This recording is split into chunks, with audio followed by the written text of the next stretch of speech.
yang namanya tobat. Tobat itu adalah penyesalan. Yang tidak ada penyesalan tidak akan bertobat dia. Tapi orang bisa menyesali dosa itu kalau dia sadar.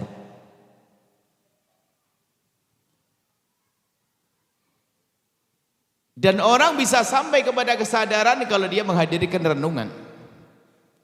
Artinya langkah pertama untuk tobat itu adalah kita merenungi tentang keadaan kita. Jujur, mata kita sehari ini melihat apa? Kita merenung.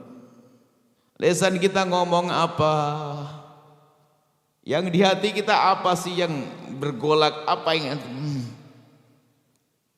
kita merenungi diri kita. Dan kita harus bisa dong. Kita harus buat catatan-catatan semacam itu. Jangan sampai kita merasa tidak punya dosa, sebab dosa yang paling dosa adalah manusia berdosa tapi tidak pernah merasa dosa. Ini repot orang begitu. Tapi baginda Nabi merasa bersalah padahal tidak salah. Oh, itu hebat. Sehingga beliau perlu istighfar 70 kali dalam sehari bukan karena kesalahan mereka. Orang pangkat tinggi bukan dosa tapi beristighfar. Hanya gara-gara terlambat tidak bisa tahajudan bangun malam, pagi nangis dia. Istighfar karena apa? Dia merasa bahwasanya semalam tidak bisa melakukan sunnah tahajud. Padahal bukan kewajiban karena pangkat tinggi. Sudah merasa bersalah. Nah sekarang Anda perlu merenungi diri Anda sendiri. Dan di saat Anda menemukan sudah sampai derajat Anda sadar bahwasanya kita melakukan dosa itu, supaya Anda tidak putus asa, gantungkan harapan Anda dengan kasih sayang Allah. Langsung Anda lihat Allah Maha Pengampun dan Allah Maha Pengasih. Supaya Anda tidak menunda tobat. Sebesar apapun dosa seorang hamba, sungguh mudah bagi Allah untuk mengampuninya. Maka kami sampaikan kepada siapapun yang hadir di sini, jika memang Anda pernah melakukan dosa, bahkan mungkin dosa-dosa, bahkan dosa-dosa besar, ingat, sebesar apapun dosa yang Anda lakukan, pengampunan Allah lebih agung dari itu semua, dengan catatan Anda menyadari itu semua dan Anda memohon ampun kepada Allah. Sederhana, at-taibu minadz-dzambi kaman la dzambalah. Maka segera bergegaslah, jangan sampai dicabut nyawa kita sebelum diampuni. Kalau kita meninggal belum diampuni dosa kita, dosa akan tampak di alam barzah. Mengerikan alam barzah. Belum lagi nanti sampai kita dibangkitkan di padang mahsyar, memperlambat langkah kita, mempersulit jalan kita, menjadikan siratal mustaqim sempit sehingga kita akan kecebur, naudzubillah.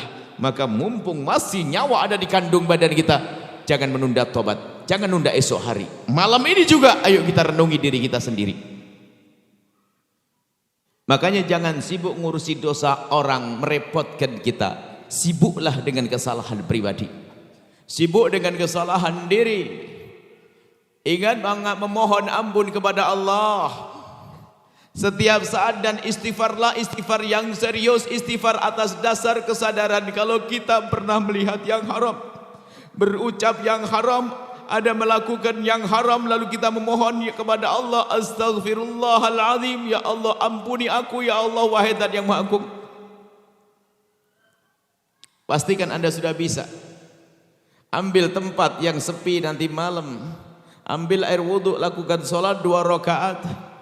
Kemudian Anda melanglang, Anda kembali kepada dosa-dosa Anda, dan ingat itu hanya pribadi dengan Allah.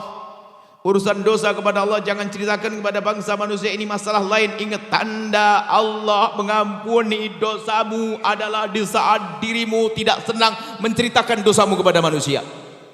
Makanya urusan dosa kepada Allah jangan ceritakan kepada bangsa manusia. Manusia gak bisa memaafkan, manusia bisa merendahkan. Ini babnya lain. Cukuplah kembali kepada Allah. Sebesar apapun dosamu, lihat pengampunan Allah lebih agung. Tapi serius minta maafnya. Serius minta maafnya. Jadi sering kita punya waktu di malam hari merenungi. Merenung sebelum tidur, saat tidur terbayang. Di saat kita mau tidur, jangan-jangan dicabut nyawaku nanti. Yang semua itu mungkin kita akan mati malam ini. Semoga panjang umur semuanya. Kita mungkin mati saat ini, Takutlah jika ternyata dicabut nyawa kita masih ada dosa-dosa yang belum diampuni oleh Allah.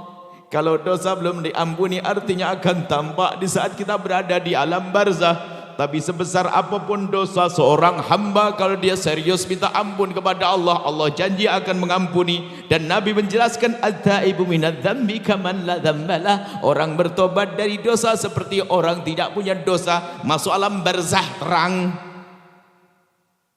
Jadikan alam barzahmu terang, jangan gelapkan dengan dosa. Dan jangan berkata tidak punya dosa. Untung-untung di saat kita mohon ampun kepada Allah dibarengi dengan tetesan air mata, keseriusan dalam beristighfar. Ada seorang wali perempuan berkata, Rabbiyah Adawiyah, itu adalah kritik, sindiran yang sangat tajam untuk kita, bahwasanya ada istighfar kita ini, ada istighfar yang perlu diistighfari. Anda, semoga anak Anda soleh-soleh semuanya. Anggap saja seorang bapak, anaknya melakukan kesalahan, kemudian minta maaf kepada ayahnya, mau minta duit dia, Bu.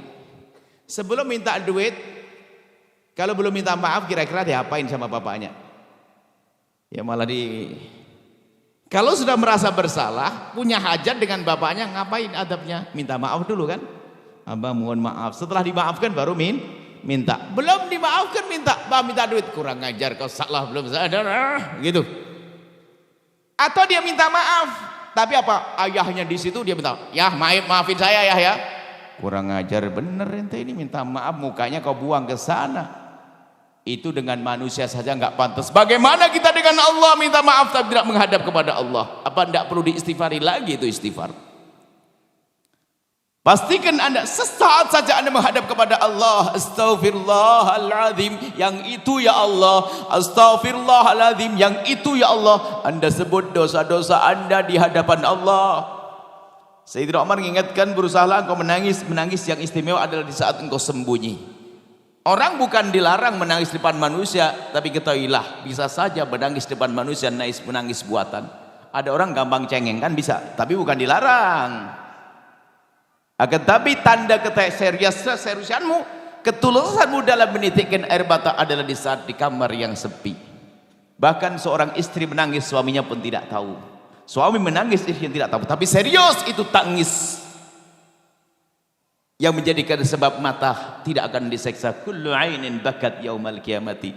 Semua mata itu nangis nanti di akhirat karena banyak dosanya. Illa ainun bakat min khasyatillah, kecuali mata yang waktu di dunia pernah mencucur karena merasa bersalah dan berdosa, kemudian memohon ampun.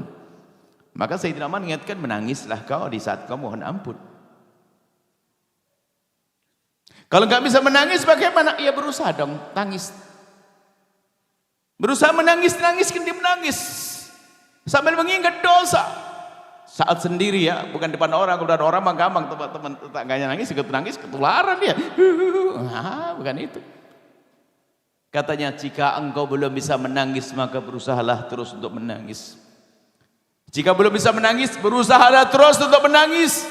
Belum bisa menangis, berusaha terus untuk menangis. Kalau belum bisa menangis, menangislah engkau karena engkau telah tidak bisa menangis. Karena sungguh keras hatimu. Ini perlu kita mencoba di saat sendiri. Semua kita ini berdosa, hei hamba Allah.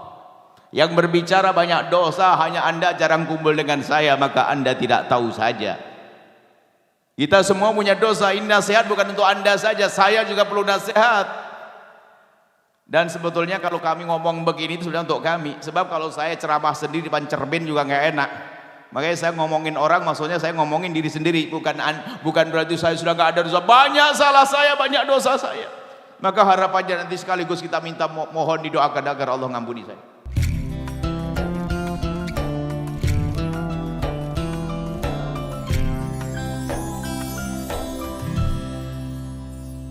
Sahabat Al-Bahjah TV, setelah menyaksikan video ini, jangan lupa bersolawat kepada baginda Nabi Muhammad. Shollu ala Nabi Muhammad. Allahumma sholli alaihi wa ala alihi wa sahbihi.